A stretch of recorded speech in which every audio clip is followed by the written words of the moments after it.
News bulletin में आपका स्वागत है। आइए जानते हैं बिहार की 30 फटाफट बड़ी खबरों को। एक 60 वर्षीय प्रिंसिपल ने एक मुस्लिम टीचर से शादी कर ली। दोनों ने नेपाल में जाकर फेरे लिए। लड़की के भाई ने आरोप लगाया कि उसकी बहन का अपहरण कर उसे हिंदू बनाया गया है। इस घटना के बाद गांव में तनाव की स्थिति बनी हुई है। चंद्र मिश्रा हत्याकांड में फिल्मी अंदाज में कोर्ट परिसर में बादशाह नजर आया। उसने चला दे गोली तक केहू ना बोली गाने पर रील बनवाई, जिसका वीडियो सोशल मीडिया पर वायरल हो रहा है। यूजर्स ने उसे जिले का बाहुबली बताते हुए तरह तरह की प्रतिक्रियाएं दी हैं। अंडर 19 वर्ल्ड कप में जीत के बाद वैभव सूर्यवंशी पटना पहुंचे, जहां उनका जोरदार स्वागत किया गया। मुख्यमंत्री नीतीश कुमार ने उन्हें 50 लाख रुपए का चेक देकर सम्मानित किया, जबकि टाटा मोटर्स ने उन्हें कार उपहार में दिया। भोजपुर में जयमाला से पहले दुल्हन अचानक बेहोश हो गई, जिसके बाद दूल्हा बारात के साथ लौट गया। लड़की ने कहा कि उसकी जिंदगी बर्बाद हो गई और अब उससे कौन शादी करेगा। वहीं लड़के ने कहा कि वह इस बारे में कुछ नहीं जानता है। नवादा में दहेज के लिए एक विवाहिता की हत्या कर दी गई। मृतका के भाई ने ससुराल वालों पर आरोप लगाया कि वे 3 लाख रुपए की मांग को लेकर उसे लगातार प्रताड़ित कर रहे थे। बीटा में अवैध बालू खनन के खिलाफ छापेमारी करने गई खनन विभाग की टीम पर हमला कर दिया गया। इस हमले में एक गृह रक्षक घायल हो गया। पुलिस ने 70 से 80 अज्ञात लोगों के खिलाफ प्राथमिकी दर्ज की है।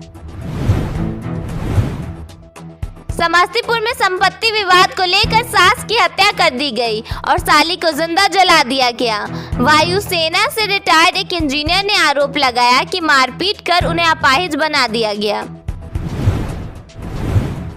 पटना जंक्शन पर साउथ बिहार एक्सप्रेस के H1 कोच में बदमाश घुस गए। उन्होंने खुद को GRP बताकर दरवाजा खुलवाने की कोशिश की और यात्रियों के साथ मारपीट की, जिसमें एक यात्री का सिर फट गया। भागलपुर में श्राद्ध कार्यक्रम के दौरान फायरिंग की घटना हुई। गोली एक युवक की पीठ में लगी, जिसे इलाज के लिए मायागंज में भर्ती कराया गया है। बताया गया कि 2 गुटों के बीच विवाद के बाद यह घटना हुई। दरभंगा में एक पार्टी के दौरान मुखिया श्रवण कुमार ठाकुर के लड़खड़ाते कदम और सिगरेट पीते हुए डांस का वीडियो सामने आया। कार्यक्रम में अन्य जनप्रतिनिधियों ने भी ठुमके लगाए और पैसे लुटाए, जिसका वीडियो सोशल मीडिया पर चर्चा का विषय बना हुआ है।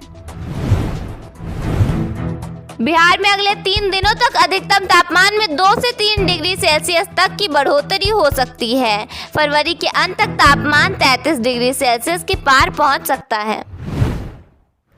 बिहार में स्वास्थ्य सेवाओं को बेहतर बनाने के लिए बिहार सरकार ने बड़ा फैसला लिया है। नर्सिंग स्टाफ की कमी को दूर करने के उद्देश्य से राज्य के सभी 9 प्रमंडलों में एक ANM प्रशिक्षण संस्थान खोला जाएगा, जबकि हर जिले में GNM संस्थान और पारा मेडिकल कॉलेज स्थापित किए जाएंगे। इस कदम से स्थानीय स्तर पर नर्स और पैरामेडिकल कर्मियों की ट्रेनिंग बढ़ेगी और अस्पतालों में स्वास्थ्य सेवाएं मजबूत होंगी। बिहार सरकार राज्य में चीनी उद्योग को बढ़ावा देने के लिए तेजी से काम कर रही है। इसका लक्ष्य 9 बंद चीनी मिलों को फिर से शुरू करना और 25 नई मिलें स्थापित करना है, जिससे 1 करोड़ रोजगार सृजित होंगे। बिहार कर्मचारी चयन आयोग ने रविवार को वार्षिक परीक्षाओं का कैलेंडर जारी किया है, जिसमें मार्च से अक्टूबर तक अलग अलग पदों के लिए कुल 45 परीक्षाओं का कार्यक्रम शामिल है। आयोग इस साल 45,649 रिक्तियों पर भर्ती करेगा। इनमें सबसे ज्यादा 23,175 पद इंटर स्तरीय संयुक्त प्रतियोगिता परीक्षा के माध्यम से भरे जाएंगे। इस परीक्षा की प्रारंभिक परीक्षा जून-जुलाई में, मुख्य परीक्षा सितंबर में आयोजित होगी। मुख्य परीक्षा का परिणाम अक्टूबर में जारी किया जाएगा, जबकि टाइपिंग टेस्ट का परीक्षाफल नवंबर में घोषित किया जाएगा। बिहार में न्यूक्लियर पावर प्लांट लगाने की तैयारी तेज कर दी गई है। सरकार की तरफ से प्रस्तावित परमाणु बिजली परियोजना को खास तवज्जो दिया जा रहा है। ऐसे में बांका और नवादा जिले में संभावित जगहों का फर्स्ट फेज का सर्वे पूरा हो चुका है, जबकि शिवार में भू आकलन और जल स्रोतों की जांच जारी है। नवादा के रजौली में करीब 20,000 करोड़ रुपए की लागत से राज्य का पहला परमाणु ऊर्जा संयंत्र स्थापित करने की योजना है। बांका के शंभूगंज और भितिया इलाके को भी तकनीकी रूप से उपयुक्त पाया गया है। यह परियोजना केवल बिजली उत्पादन तक सीमित नहीं होगी, बल्कि इंडस्ट्रियल इन्वेस्टमेंट और रोजगार के नए अवसर भी खोलेगी। होली पर बढ़ती भीड़ को देखते हुए बीएसआरटीसी ने कई रूटों पर बसों के फेरे बढ़ाने का फैसला किया है। पटना से दरभंगा, मुजफ्फरपुर, मोतिहारी, छपरा और बिहारशरीफ रूट पर एक्स्ट्रा बसें चलेंगी। दिल्ली, अंबाला और गुरुग्राम के लिए भी स्पेशल डीलक्स बस सेवा शुरू की गई है। बिहार में धीरे धीरे गर्मी बढ़ रही है। सुबह और शाम के वक्त तो हल्की ठंड महसूस हो रही है, लेकिन दोपहर में चिलचिलाती गर्मी से लोग परेशान हो जा रहे हैं। फरवरी महीने में ही ऐसा हाल होने की वजह से इस बार ज्यादा गर्मी पड़ने की संभावना जताई जा रही है। बिहार पुलिस में बम्पर बहाली के साथ ही होम गार्ड यानी गृह रक्षक के बड़े पैमाने पर भर्ती की प्रक्रिया जारी है। गृह विभाग ने आगामी वित्तीय वर्ष 2026-27 में 13,500 होम गार्ड भर्ती का लक्ष्य रखा है। इससे युवाओं के लिए रोजगार के अवसर बढ़ेंगे। वर्ष 2025 में 15,000 होम गार्ड के नामांकन के लिए विज्ञापन जारी किया गया था। अब तक 11,438 अभ्यर्थियों का नामांकन पूरा हो चुका है। यह प्रक्रिया राज्य के 34 जिलों में चल रही है। चयनित अभ्यर्थियों को बुनियादी प्रशिक्षण दिया जा रहा है। होली पर्व पर यात्रियों की भारी भीड़ को देखते हुए पूर्व मध्य रेलवे ने दिल्ली, सीतामढ़ी, लौकहा बाजार और दक्षिण भारत के लिए कई जोड़ी स्पेशल ट्रेनें चलाने का फैसला किया है। इसके साथ ही गया हावड़ा एक्सप्रेस को आधुनिक LHB कोच से लैस कर यात्रियों के सफर को सुरक्षित बनाया गया है। शेखपुरा से आनंद विहार के बीच स्पेशल ट्रेन चलाई जा रही है। यह ट्रेन नवादा, तिलैया, गया, डेरी ऑन सोन, सासाराम, प्रयागराज और टुंडला जैसे प्रमुख स्टेशनों पर रुकेगी। बिहार में सोलर पैनल लगाने पर सरकार 78,000 रुपए तक की सब्सिडी दे रही है। साथ ही लाभार्थियों को 5 साल तक मुफ्त मेंटेनेंस की सुविधा भी मिलेगी, जिससे लंबे समय तक बिना अतिरिक्त खर्च के बिजली का लाभ मिल सकेगा। सरकार की महत्वाकांक्षी फार्मर रजिस्ट्री योजना भारतीय कृषि में डिजिटल क्रांति ला रही है। यह किसानों को जमीन के विवादों से मुक्ति दिलाएगी और पारदर्शी डिजिटल रिकॉर्ड सुनिश्चित करेगी। अब जमीन की खरीद बिक्री आसान होगी, धोखाधड़ी रुकेगी और कागजी कार्रवाई कम होगी।